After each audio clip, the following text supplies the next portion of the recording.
मानहियो जान से छोड़बो नहीं आसान से मरलो पछीन के ले अइबो भगवान से।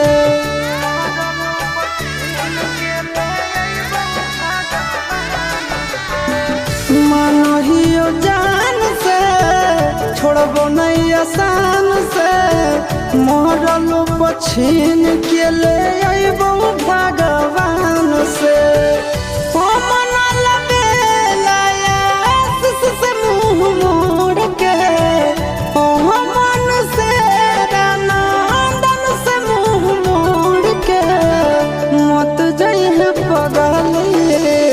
पगला के छोड़ के मत जाइए पगला के छोड़ के।